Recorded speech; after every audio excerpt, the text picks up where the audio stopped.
Holenarasipura nodal ಕೇಂದ್ರ ವ್ಯಾಪ್ತಿಯಲ್ಲಿ September 18ರ ಬುಧವಾರ ವಿದ್ಯುತ್ ವ್ಯತ್ಯಯವಾಗಲಿದೆ ಎಂದು ಪ್ರಕಟಣೆಯಲ್ಲಿ ತಿಳಿಸಿದೆ. ಹೊಳೆನರಸೀಪುರ ನೋಡಲ್ ಕೇಂದ್ರ ವ್ಯಾಪ್ತಿಯ 66/11 ಕೆವಿವಿವಿ ಕೇಂದ್ರ ಹಂಗರಹಳ್ಳಿ ಮತ್ತು 66/11 ಕೆವಿವಿವಿ ಕೇಂದ್ರ ಹೊಳೆನರಸೀಪುರ ಇಲ್ಲಿ ಸೆಪ್ಟೆಂಬರ್ 18ರ ಬುಧವಾರದಂದು ಎರಡನೇ ತ್ರೈಮಾಸಿಕ ನಿರ್ವಹಣಾ ಕಾರ್ಯವನ್ನು ನಿರ್ವಹಿಸಬೇಕಿದೆ.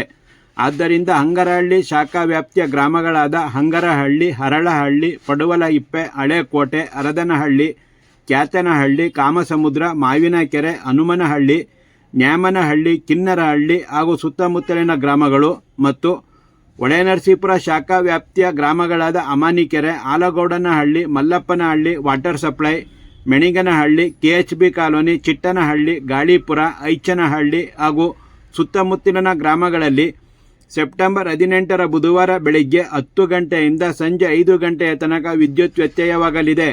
ಆದ್ದರಿಂದ ಗ್ರಾಹಕರು ಸಹಕರಿಸುವಂತೆ ಕರ್ನಾಟಕ ವಿದ್ಯುತ್ ಪ್ರಸರಣ ನಿಗಮ ನಿಯಮಿತ ಪ್ರಕಟಣೆಯಲ್ಲಿ ವಿನಂತಿಸಿದೆ.